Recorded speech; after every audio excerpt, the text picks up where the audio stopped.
Hello, and welcome to this season of Alter Eagle. We are starting season 1 with the topic of addiction in Butler County. Conversations on the physical side of addiction, trauma, the neuroscience, mental health, and stigma surrounding addiction. Experts, resources, and stories from people who have fought addiction head on. I am your host, Laura Krigo. Let's keep the conversation going.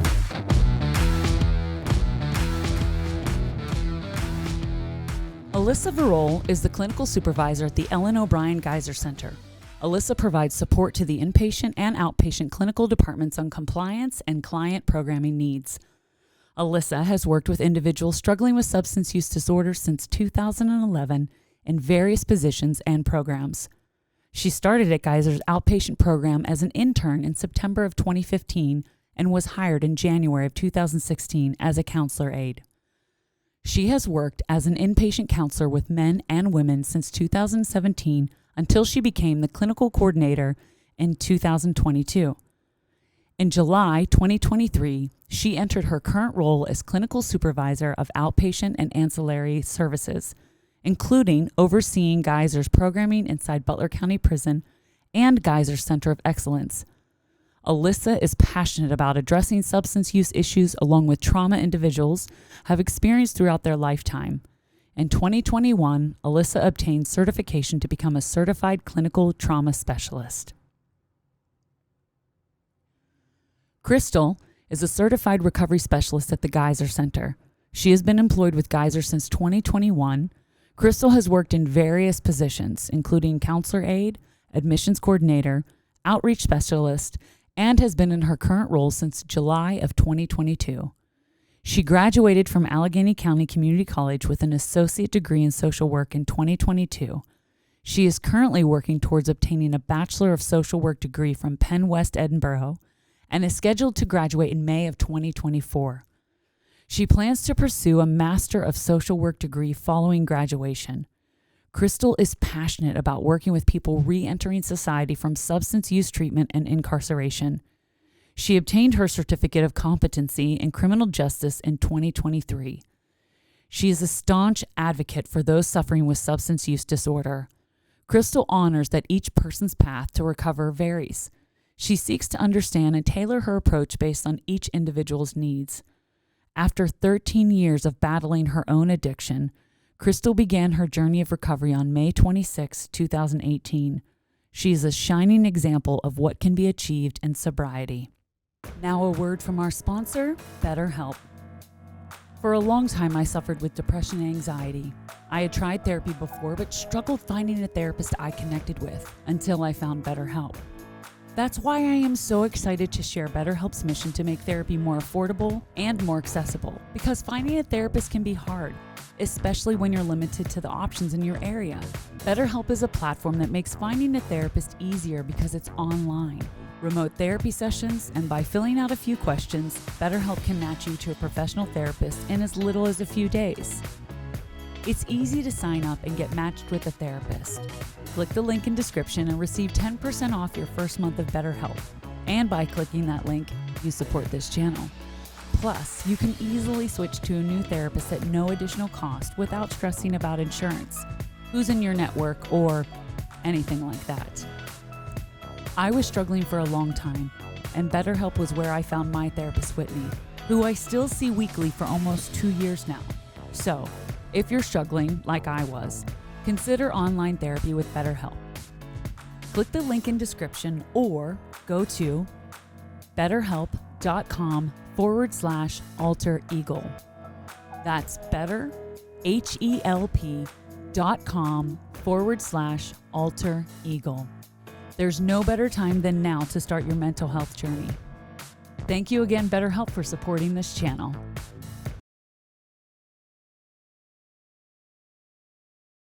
Yeah, I think so. Mm-hmm. Well, welcome. Thank you so much for joining me today, Alyssa and Crystal. I'm just going to go with your first name, unless you want me to say your full name. Whichever. Let's just do Alyssa and Crystal. I like that. I feel like we could be like a girl group. Okay, we're going to get on to it. I'm sorry. I'm like hitting her chair. This is dramatic from the start. Let's try that again. Let's calm down. I'm supposed to be calm, You guys are super calm. They're not calm at all. Okay. So sitting down today and talking to Alyssa and Crystal, who both work at the Gaiser Center, really want to get a lot into this, field of addiction, but specifically trauma, which is what you work in, Alyssa. So I wanted to just kind of start there with you and tell us a little bit why you got into that. Yeah. So my passion for it, I think, really was driven by one teacher at the University of Pittsburgh. Shout out to Dr. Betru. It was an elective. It was traumatic stress class that she really made us know the material. It was a difficult class. She taught us the science behind the brain and the body. And at that point, I was working at Gaiser and as a counselor aide, and I believe that's when I really started to feel like trauma has kind of been a missing link to the field of addiction. Mm-hmm. So that's where my passion for it started. Yeah. Yeah. You did mention that you, in your early teens, kind of became aware of that you wanted to help people in some capacity, right? Yeah. So I think at a really young age, it was kind of that person in school that people would always come to and tell their stuff to. And I don't really like drama. So I've never been a person like, oh, I'm going to go tell my other friend what, so it just kind of was in me. I also come from a family of helpers. So it was something I always knew I wanted to do. And then, interesting enough, I ended up needing my own help. I had my own experiences with substance use. It was a very long, hard road, battle with my own addiction. So it just kind of spiraled from all of that. Yeah. So when we're talking about trauma, the definition of trauma. So if you want to get a little bit more into that. To understand trauma and how to treat individuals that have experienced traumatic histories as well as are abusing substances, first and foremost, we have to understand what causes trauma, what causes it, how it impacts our nervous system, how it impacts our physical health as well as our behaviors. So what does cause trauma? It's caused by an experience a person has to an event that they perceive as physically or emotionally harmful or threatening. It is not actually the event itself. It's what happens at the time of the event in the body. So this experience overwhelms a person's nervous system, impacting their ability to cope. I'm going to talk about the nervous system a lot today. A really easy way for me to describe the parts is using my arm and hand as a model of that. So first, we have... Is that good? Yeah, you got it. First, we have the spinal cord. The spinal cord sends and receives messages to and from the brain. We have the spinal cord enters into the reptilian brain. Our reptilian brain is our most ancient part of the brain. It is responsible, it houses our regulatory system. So it's responsible for things like managing our blood pressure, our heart rate, our body temperature. It's what's regulating our breath right now. My thumb is part of the limbic system. I'm going to refer to it as the midbrain. Our midbrain houses our emotional center. It houses our pleasure and reward system, which is highly impacted during addiction. And it also houses our fight, fight, or freeze response system. Our flight, fight, or freeze response system is what we need to survive when we are under true threat. The fingers, the lid. My fingers represent our cognitive brain. Our cognitive brain houses executive functioning. It's responsible for, it gives us the ability to make decisions, problem solve. We can think things all the way through. We have impulse control. We have logic and reasoning, language abilities here. We're able to plan for the future. I like to refer to it as the smart part. So all of that encompasses the areas of the nervous system that I'm talking about today. So now back to what happens in the body when we are under true, real threat. Let's say I'm taking a walk in the woods one day. It's a nice, peaceful, calm day, and all of a sudden I look up and bam, there's a massive bear over top of me, ready to attack.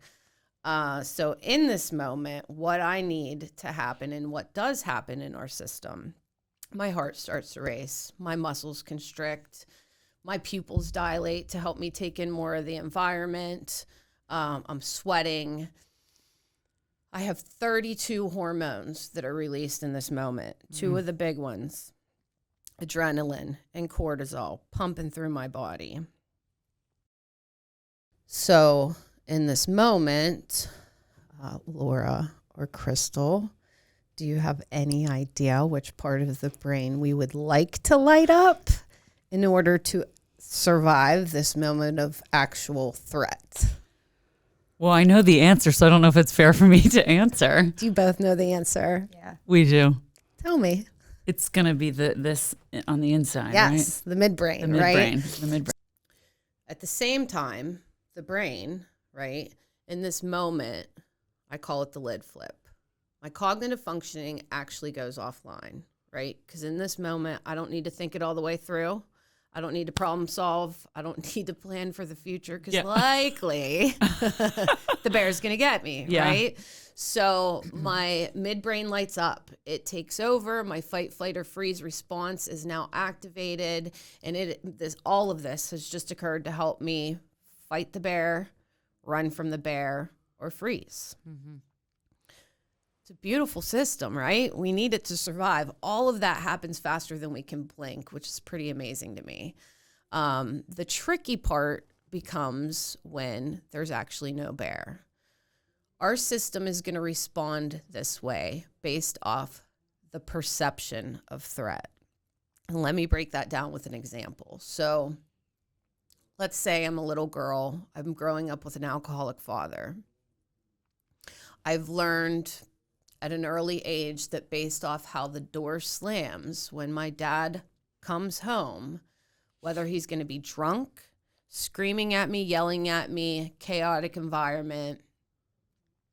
So when that door does slam, I'm running, right? I'm running to my bedroom. I'm isolating. I'm withdrawing. Maybe I'm nauseated. I get headaches. I'm not even really aware of this stuff. I'm a little girl, right? Yeah. I'm frozen with fear a lot because I also know that if my dad enters that room at any point, he's going to be screaming, yelling. There's going to be chaos, unpredictability, right? So my dad is now the bear. My lid is now flipping daily. Fast forward a little bit. I'm in elementary school. I am not understanding why when I leave the lunchroom every day, after being in a loud, somewhat chaotic environment with screaming kids, I have a bellyache. I have a headache. I get back to the room. I'm fidgety. I can't sit still. I zone out. Teacher yells at me for not paying attention all the time. I ask to go to the bathroom all the time. I go to the nurse daily, complaining that my head hurts and my belly hurts. They don't believe me. They just look at me like I'm just a kid trying to get out of school, trying to get out of class. I get sent back to class. I'm the problem child, right? So one morning I'm sitting at my desk beside the door. Little Johnny runs in the classroom. He's late for class. Bam, door slams. I freeze with fear, right? My system has just perceived that there is a bear and my lid is flipped. I can't speak. I've lost my language ability. The teacher's calling on me.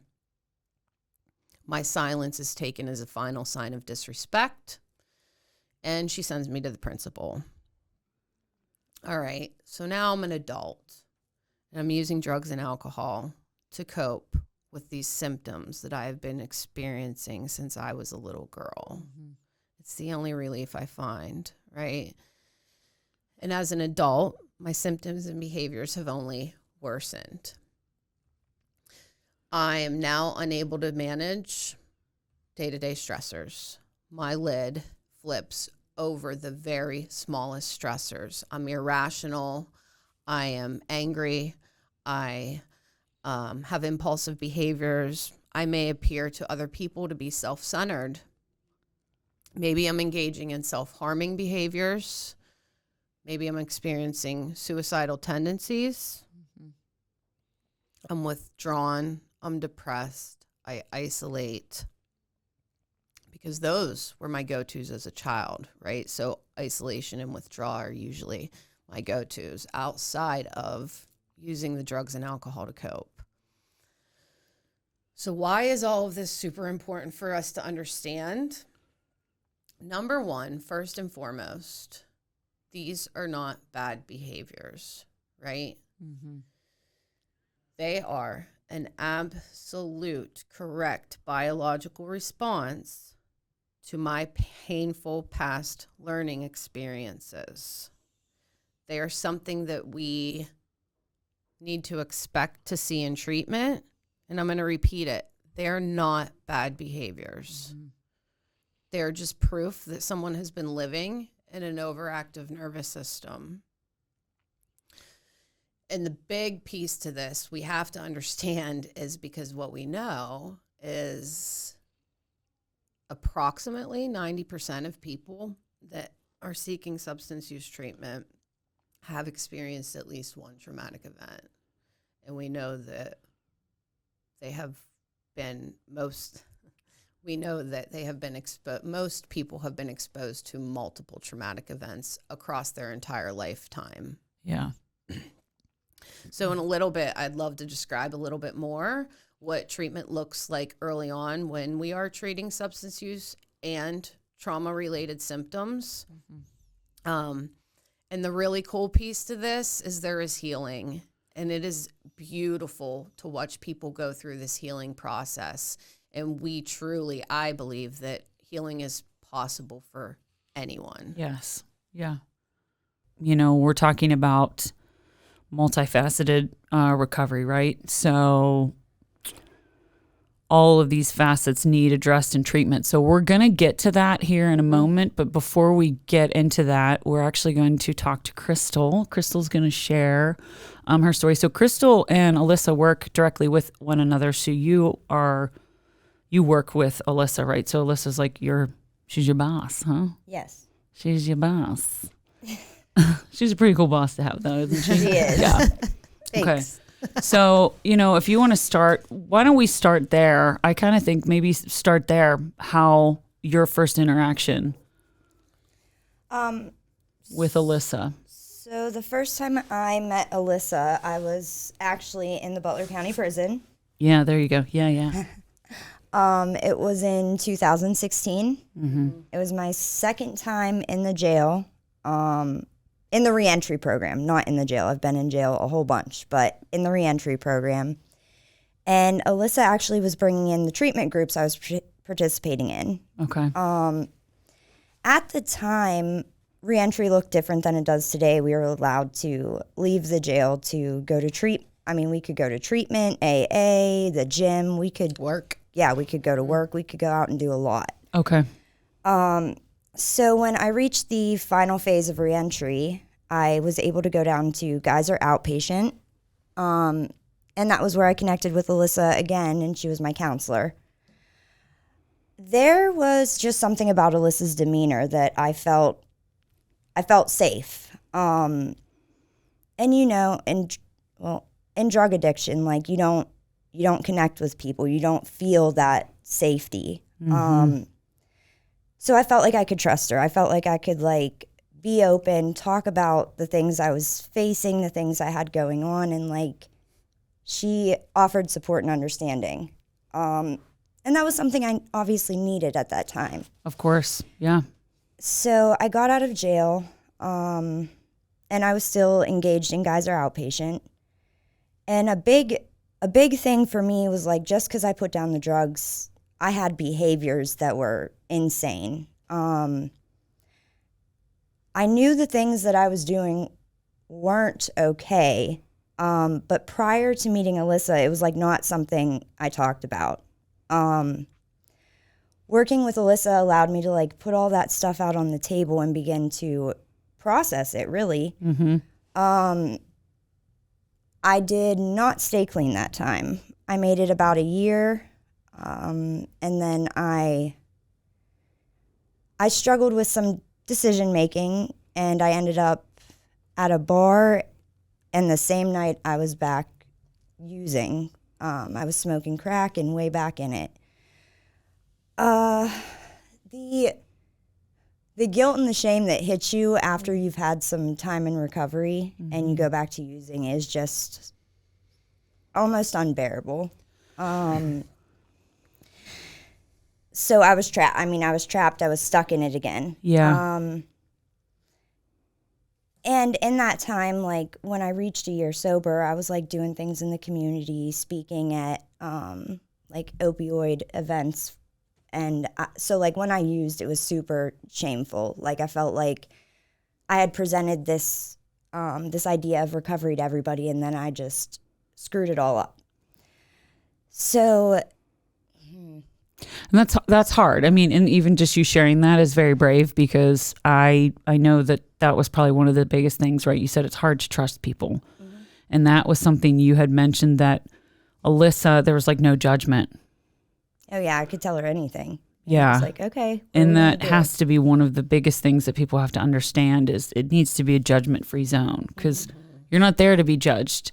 It's almost this, you know, if you tell someone you're going to do something, they're like, well, that's crazy, I don't think you should do that. And then you do it and it doesn't work, and they say, told you so. And you're like, that doesn't help. Yeah. You know, it's like, how are you going to know if these treatments are going to work for you unless you try? And we'll talk about that a little bit, like the percentage, right? The more you're going back. So when someone's going back 4 or 5 times, that's not a bad thing. That's a good thing. Yes. The chance of them recovering actually goes up. The percentage keeps going up.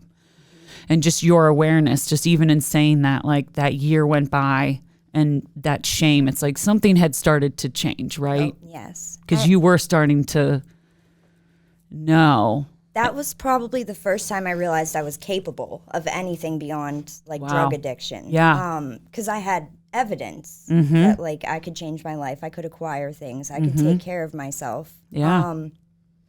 So yeah, when that happened, I was stuck in the guilt and shame. And prior to meeting Alyssa, I mean, I had been through probably 30-some treatment centers, a lot of jail, halfway houses, like a lot of treatment that I was kind of like, this is hopeless. Yeah. But I kept trying. Yes. So after that relapse, it wasn't very long, and I reached out to Gaiser. I mean, I remember sitting at my kitchen table looking down at I had a puppy. I was just looking down at my puppy, doing drugs, like, what happened? How did I get here? I can't keep doing this. I reached out to Gaiser because, again, I felt safe with Gaiser. I'd been there a few times prior. I went. I didn't stay. I made it about 4 hours. I ran into Alyssa there again, but I don't really remember much about it. She was intoxicated. Yes. So I ended up leaving after, I think, 4 hours. And at that point was when I think I entered, like, the worst phase of my addiction. You know, we're totally different people when we're using than when we're clean. I exposed myself to things I never would clean. I did things I'd never do. At the end of that, I mean, I had overdose more times than I can count. One time I woke up on a ventilator. That wasn't enough to stop me. Wow. It was a few months after that I had overdosed again, and it wasn't my worst one, but something happened inside that I reached out to my parents. And my parents had been great through the whole process. Like, they were always there to help. This time they were like, we're not. Call if you want to do something different. And I wasn't positive I wanted to get sober, but I knew I didn't want to be doing what I was doing. Mm-hmm. So I reached out. I had warrants in Butler County and Erie at the time, so I was running from some legal stuff. My parents came and picked me up in Erie County. We stopped at a rest stop in Meadville, and that was the last place I ever used a drug. I got high at the rest stop, and I fell asleep in the backseat of their car. I woke up surrounded by sheriffs in front of the Butler County Courthouse, and I went to jail. Wow. In between, during that time, I did make another stop at Gaiser, and it was May of 2017. That time I stayed. Alyssa was my counselor, and like I said, it was the worst run in my addiction. So like when I finally got there and stopped, I had so much wreckage to deal with that it was almost overwhelming. I mean, I remember crying every day. Like I just couldn't get myself together. And even through that, like some of the things I shared with Alyssa, I wouldn't even tell some of the closest people to me today. But I knew from prior experience that like I was safe with her. I was safe with her and I was safe with Gaiser. And I think that I didn't stay clean. I completed about 30 days and then I dove back in until I landed in jail. But it was that time in treatment that it was like, just because I did these not so great things or I allowed certain things to occur that I normally wouldn't, like, doesn't mean I'm a bad person. Mm-hmm. Yeah. And obviously there's like a giant healing process that goes with that. Of course. You know, what I wanted to say was, you know, what a lot of people assume is how someone got into drugs, right? So if we want to go back, however far back you want to go. I remember we talked a little bit about that. But, you know, a lot of times what a lot of teenagers, we're experimenting with stuff, right? We're drinking, we're smoking weed. But then a lot of times it's just that one other thing that you try.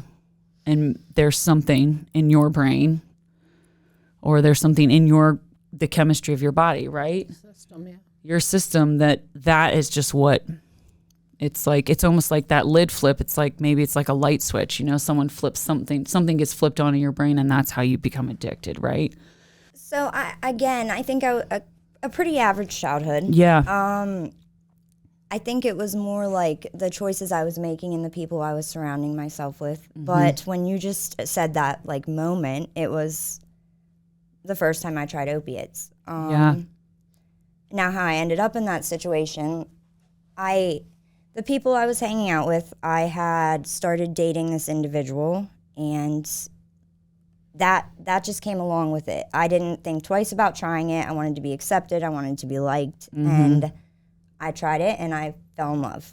I never looked back, but I was about 16 when I was introduced to opiates, and I didn't even realize what was happening until there was like a blowout, and I was referred to as like being dope sick, and everything clicked. Everything clicked. I had been sent to treatment a little bit as a juvenile, but I didn't really buy in. I was like, no way, am I a drug addict? Yeah.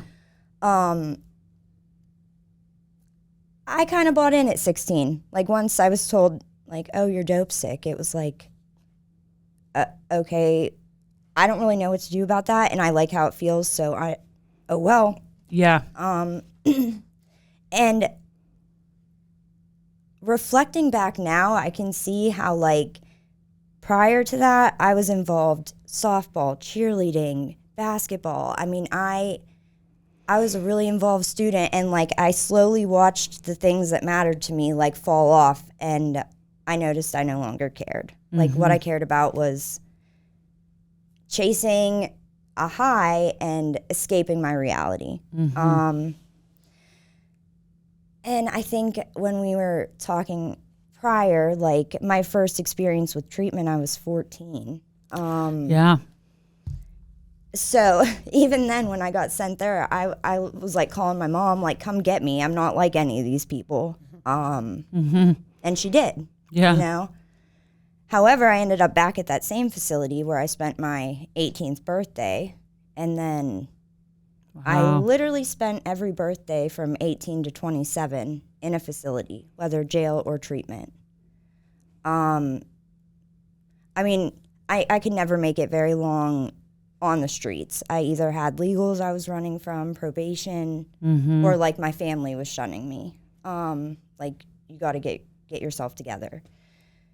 So, And that's a hard thing when someone says something like that to you. It's like you've already said that there's so many moments where you realize like, something might be wrong, something might be off, this might not be good.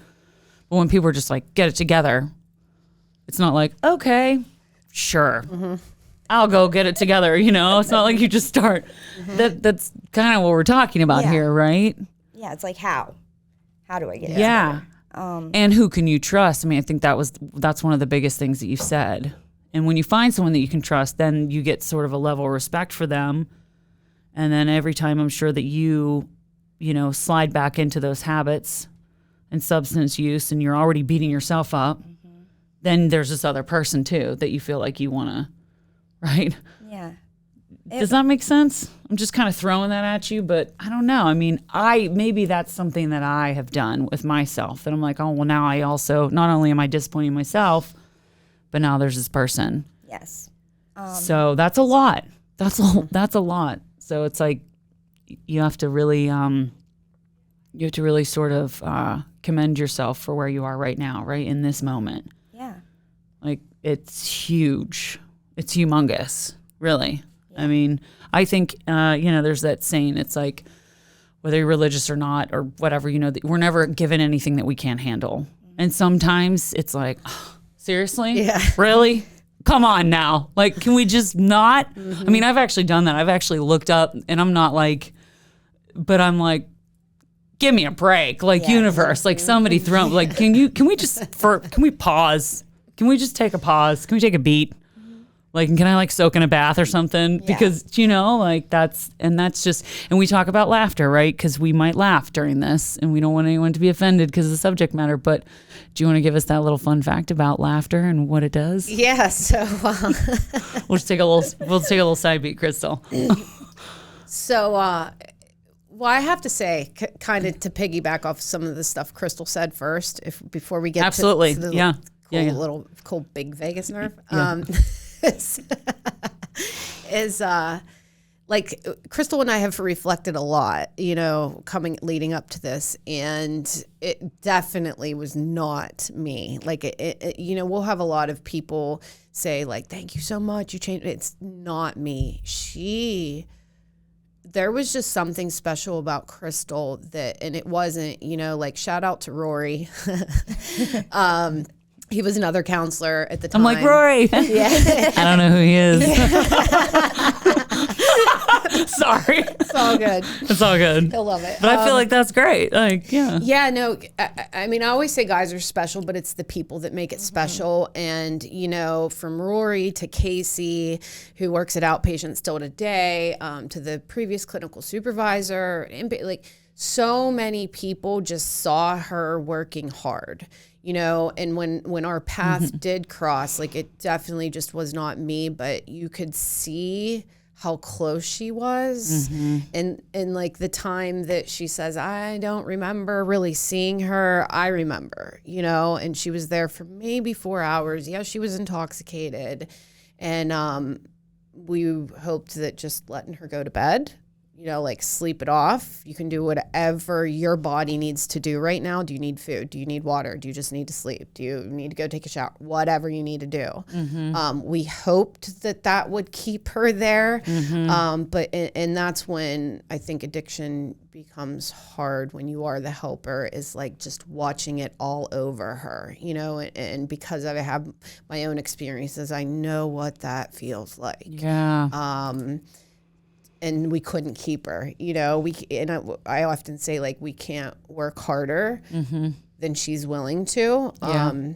you know, so like watching her walk out that door was really difficult that day. But again, also watching her try over and over and over and over again, and being like this close was, right. We all just fought with her, you know? Yeah. It's like when you're a baby, right? And you first learn to walk. It's kind of that, to me, it's sort of maybe as simple as that. It's like, you know, if a baby stands up and they're wobbly and they take 2 steps and they fall down, you're like, oh, well, guess you're not going to walk, you know? It's never going to happen. I mean, I know that sounds like a very, I don't want to, it's not like that, but when you're a baby, it is that hard, right? It is hard to stand up and get your balance and walk, you know? It's hard. And we, as humans, we learn all of those things. Yeah. So that's what you're doing here. You're right. You're learning how to live your life and figure out, who am I without this, right? So a lot of that's come up with people that I've been having conversations with. They don't know who they are. Mm-hmm.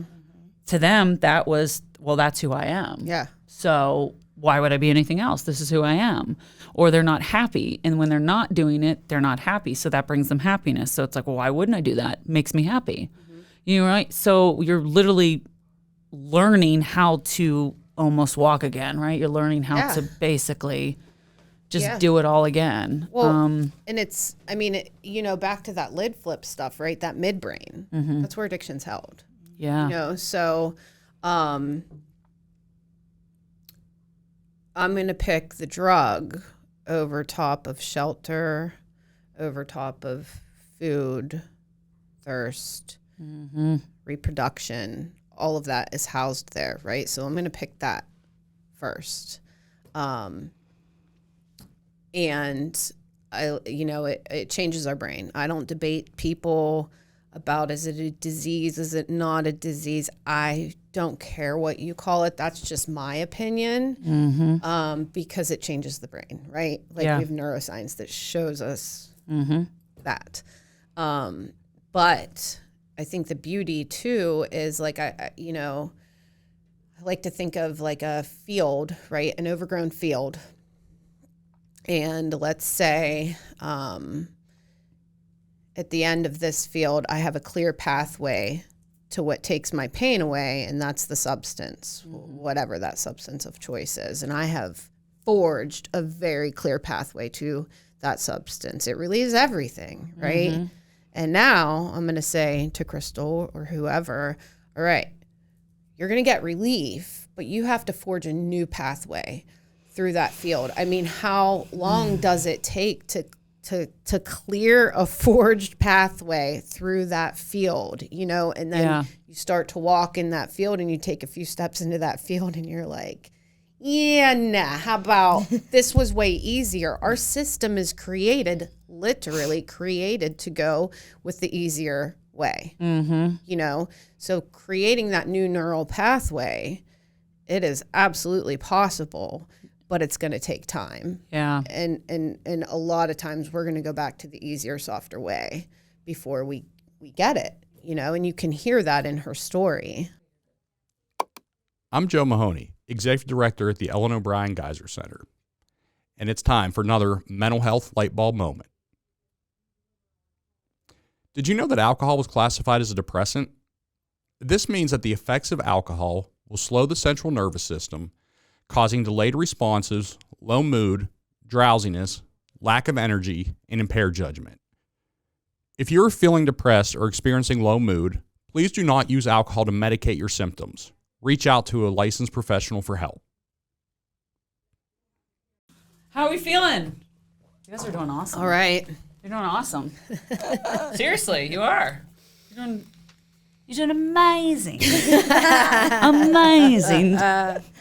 Smashing, ladies. Truly. Yeah. Cheers. Pip, pip to the water. To our little glasses. It's probably not someone out there that probably does dialects like she's got to work on her something and closing her mouth. You know, British people don't really open their. As Americans, we're like we open our mouths, but British people they just don't. They just keep it right here. They just keep it nice and closed and. I did not know that. Very simple. Well, you did a pretty good job there. Pretty good.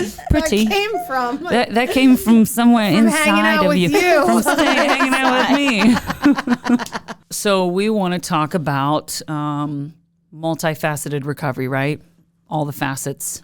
Yeah. So, I think first is looking at when someone comes to treatment at Gaiser, one of the first things we need to do is create foster safety, right? And safety is kind of a loaded area, right? Yeah. It's we are generally if we're sorry.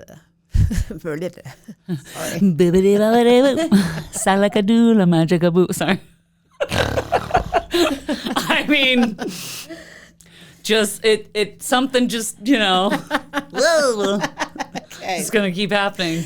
Yep. Safety. I mean, you're the expert, so I'm like, yeah, let's do that. I like that. Yeah. So yeah. safety has a lot to do with one, first and foremost, eliminating the substance use, right? Yeah. And when you take away the substance use, there are a lot of symptoms that kind of arise. So it is creating stability. It is, I think one of the biggest parts is teaching people how to regulate, and that takes time. Regulate their system. So it is getting rid of people in our lives that are destructive to us. And trust me, there's a lot usually. That's a pretty big one, is people hanging on to relationships that are not conducive to them getting well. We often say that the substance is 10% of it. The other 90% is the behaviors, Yeah. So with self-regulation and talking multifaceted, well, let me back up just a second. With a lot of people feel that you have to talk about the trauma to get better, and that can be a very important piece to the healing. But early on in treatment, it's not where we really try to go, because what we know is that's been the coping skill, right? The pathway. So if I ask you early on in treatment to tell me about all your pain and all your traumatic events, the likelihood that you're going to pick over that is pretty high. So we have to gain new strategies to manage that pain as it arises, or the triggers or whatever they are. And a lot of it is learning, one, to pay attention to the body, right? So like that whole lid flip thing, where do you feel it? That's a big question I ask people. Where do you feel it? And a lot of people are like, what? Because they haven't been in there. They don't even know. Yeah. They haven't felt their body for so long. So, we know that it's often held in the shoulders, the throat, the stomach. It can be very different for everybody, but there are kind of some common places. So movement is huge early on, even if it's like, hey, can you take 3 laps in the parking lot to start? Can you get on that bike for 3 minutes? Because early on, a lot of people can be like immobilized. So once you can kind of start helping people gain strategies to manage the nervous system, deep breathing. It's like, oh yeah, go take a deep breath because your lid's flipped, right? Yeah. Well, here's the deal with that, right? We have this really cool nerve. It's called our vagus nerve, and it goes from the brain stem all the way through our throat, all the way through our heart, down into our gut, all right? So just like I talked about when that lid flips and you perceive the threat, the door slam, whatever it is, the loud voice,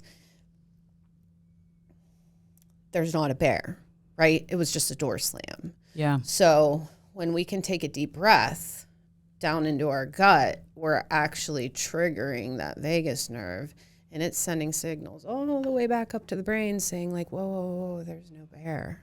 There's not a bear here, So like, I think for me, when I learned the science behind this stuff, I'm like, oh, okay, like Wow, yeah. a deep breath can really actually help me be able to stay here in my cognitive brain Yeah. and like explain this stuff to you guys right now, right? Yes. So yeah, and it's different for everybody. Crystal hates taking deep breaths. She's like, if you tell me right now to take a deep breath. She's like, that doesn't work, Alyssa, you know? So And you're like, deep breath. Do you ever say Angry Birds? Remember the teacher? She's like, deep breath. She's like, deep breath, deep breath. Yeah, yeah. You have to watch. It's funny. It's hilarious. you know, Yeah. for you, I know you love exercise. Like Yeah. that's probably your thing that helps you. I am a deep breath person. Okay, Yes. that too. But I've had that too, though, where I've had freak out moments and someone's like, just breathe. And I'm like, you just breathe. No. Like, I am breathing. Yeah, You know, you're sort of yeah. like, I'm breathing. But then it's like this, okay, don't look at me. I'll turn around and take a deep breath. But yeah, it's true that it does. Yeah. It does do something. Well, Yeah. and another thing is oftentimes I'm not going to tell you, to be completely honest with you. Like, again, in the level of care that we're in, oftentimes I'm going to do it with you because I know you're not here in that moment. You know, when these moments happen in treatment, and they happen a lot, trust me. I am a big, let's go walk. And often that works. Like you can get someone to just, because they're so heightened, you know, so they're going to take a walk with you. When I walk in the parking lot with them, I'm not talking to them, you know, but I might start taking deep breaths myself. And then it's very fascinating how all of a sudden you hear them do it, you know. It's that whole mirror neuron thing, like I on, you on. Yeah. Yeah. So that's what safety looks like. Us teaching people and actually exploring with people. I shouldn't say teaching, us exploring with people what is going to work for them, for their own system.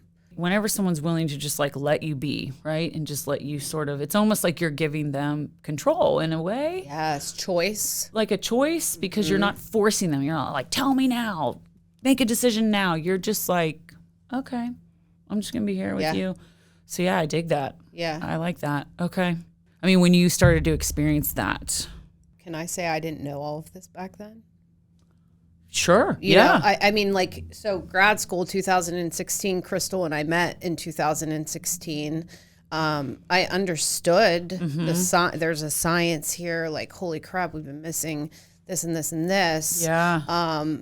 But at that time, I think I probably knew I don't need you to tell me about all of the trauma for you to get better. I was kind of had we had a yoga. We brought yoga like that. That came with me. I learned all of that. So I really advocated for a yoga program that stemmed from that little class at Pitt, you know? Yeah. And so I understood the body and that we have to gain these new strategies, but go ahead. I still even think, like, reflecting back, even like mirroring your demeanor, like when I'm coming to you super heightened with this crisis to me, and you're able to respond like calm, it helped me not continue to elevate. And I just want to say, like, it's really cool because like I've been in situations in my current job where like I didn't know what to do with a client, and I've called Alyssa and she's been like, walk. So then I'm trying to get the client I'm with, and we start walking around the streets of Butler, and after a few minutes, like, client's in a place where we can talk rationally. And it was just the first time, like, I actually saw that work from like an outside looking in, I guess, not within myself, but I was like, whoa. Yeah. Like, it works. Yeah, and that's got to be kind of powerful too for you, coming from where you came from, right? And now you're on the other side of this, right? You're now the healer. Don't you think? I think. Own it, sister. I think you are. I'm telling you that you are. So be it. I need like a wand. No, I think I'm I gonna really use my pen. just try to help So people weird. reach their own goals, you know, whatever that may be, whatever that looks like. So yeah, in a sense, but Yeah. Yeah, I just try to be what people have been for me to other people. Yeah. A healer. You seem like someone who is very sweet and just, oh, no. Like, you don't want praise. You don't want recognition. She's very humble. Yeah. Humble. That's the Yes. word I'm looking for. Very, very Thank humble, you. yeah. That's the word I was looking for. You're very humble. And that's a really good quality to have, especially I think in this arena that you work in and that you've, lived in. When I look at like how many times it took me of trying and failing and trying and failing and trying and failing, like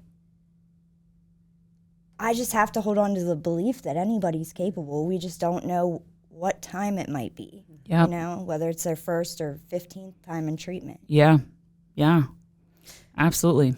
I think too, Crystal like brought up a great point when she said like I remained calm, and I did, and that more than anything when we are in the helping profession is being regulated in my own body, right? So because if I am not regulated, the likelihood that I can help someone else regulate is like very low, Agreed. So that's something that we have to practice that all the time, and we're never perfect at it because, Because you're human, well, yeah. right? And we work with a lot of clients that become dysregulated, so. Yeah. Community and people being there for each other is a critical part for people surviving their trauma, right? I know that there's other, like we're talking about yoga, wellness groups, right? You've got Dr. Brophy with MAT, Slippery Rock Partnership, Smart Recovery. Do you want to talk a little bit about that, about Smart Recovery? Yeah. So, I think that's, working with our population, choice is so empowering, can be empowering. And a lot of people come to us that are mandated to treatment. A lot of people will say, oh, mandated treatment doesn't work. I do not believe that. I don't care what motivates you to get to treatment. It literally doesn't matter, because oftentimes what we see too is maybe somebody's mandated there. And I always say, people can argue me on this, but like, you don't have to want to stay sober to remain sober, right? So people may come to us, I don't want to be sober. Okay, cool. But you're here, and your probation officer, whoever is making you be here. And then it's really cool to see like over time, they start to gain internal motivation because they're like, wait a minute, this is kind of better. And it happens all the time. It is so cool. Yeah. Just even a week of like that system, right? That safety that we're talking about starting to shift for people. And they're like, wait a minute, I don't have to get up and, do illegal things or chase down my drug, whatever it is that's going on. Yeah.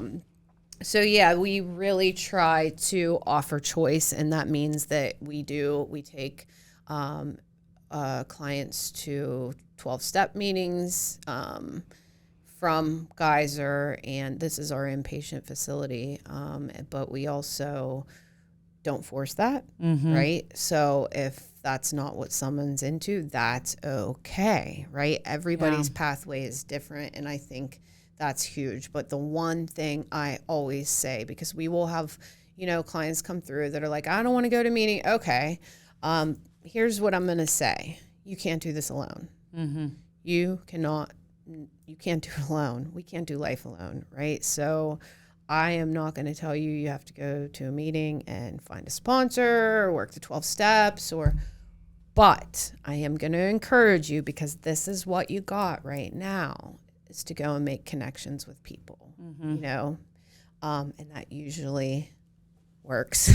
Yeah. And then whether people find that, whoa, like I connected with someone and maybe I do want to try the 12 steps, that happens. And sometimes people just connect with people and they make friendships and they're not alone, right? Human connection, I always say, is one of, if not the most powerful healing agent we have. Smart Recovery is something we did it last year, where we partner with Slippery Rock. It's pretty cool.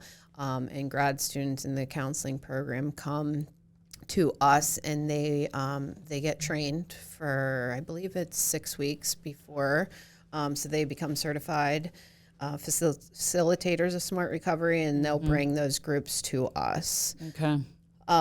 So people can see what smart recovery looks like, refuge recovery. There's different types other than the 12 steps, and so we like to at least introduce them to that. You know, and if we have clients tell us that in treatment, you know, we'll when we're not doing this, we can find them a meeting, a Zoom meeting of some other choice. You know, other partnership. We're going to start with the recreational program. Very excited about it because I was talking to our clinical director who was giving me a little more details on this. Humor groups. Laughter triggers the vagus nerves. Oh, to the gut. Yes. It's part of your gut health. Right? Yeah. We always feel better when we laugh. Well, right? yeah. And the three of us, every time we get together, wow, you know, yeah. it's just ridiculousness, right? But yeah. And I think that's an important thing to bring up in this, because a lot of times people say, oh, well, this is serious. And it is. It is. And we very much find it serious, right? We are taking this serious. You both are, this is what you're doing for a living, right? You know, and, but that's important. You have to have, everything can't just be, you know, you got to balance the scales. Yep. Right. And I think to see you laughing, you know, when I saw you laughing, I was like, oh, she looks so happy, you know? Yeah. And when you can genuinely tell that someone is, that's a good thing. Yeah. And that's sort of like, we want people who are struggling or in this place of recovery where they're, you know, wherever they are in that journey, to be able to see that for their future, right? Absolutely. So that's kind of the ultimate goal, right? Is to be happy. Find your happiness. Someone else's that I'm having on is, she's saying that. She's like, I didn't know what true happiness was. She's like, now I know. Yeah. Right? Absolutely. And sometimes we think it's a thing or a place or, you know, a car. You're like, this is not, the Price is Right. You know, this is life. So yeah, well, I love that about us, our meetings and this, and thank you for sharing that. Absolutely. Wanted you to share that. To just kind of bringing this to, you know, a close. Is there anything else? I don't know. Is there anything that you want to share? Somebody told me a long time ago, and I couldn't tell you who it was, but they told me to create a life that wasn't worth losing. And I think a piece of that comes with finding things we enjoy and things that matter to us. Things that, like, there's things I have today that, like, I'm not giving up for anything. And the process of, like, slowly gaining those things, like, for myself, just makes them that much more valuable to me. Yes. I guess the last, like, piece that I would touch on is kind of like Alyssa was talking about. Like, there was a point in my time where I thought there was only one way to do this thing. Through my own experience and through working at Gaiser and working with people in early recovery, I've watched numerous people succeed using various routes. And what I've come to, like, fully believe is it's about what works for that individual person. Yes. And sometimes all we need is somebody to believe in us. I think that's kind of the special part about Gaiser is we believe in every single individual that walks through our door. Yeah. Yeah. They can forge that path.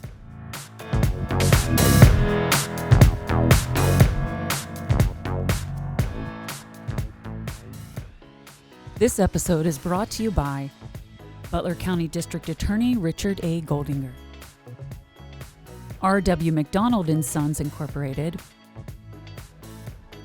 Robert Stevens Jewelers.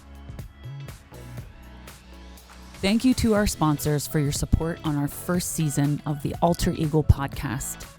Be sure to click the link in bio for your discount for BetterHelp Therapy online. 10% off your first month. Thank you for joining me today for another episode of Alter Eagle. Join me next Monday as I sit down with Rachel Schuster, a lifelong Butlerite, person in long-term recovery from opioid use disorder, and a certified addictions registered nurse. Rachel brings a unique perspective to the conversation as a behavioral health professional with lived and living experiences of overcoming challenges with both substance use and mental health. Until next time, stay safe, stay hopeful, stay kind.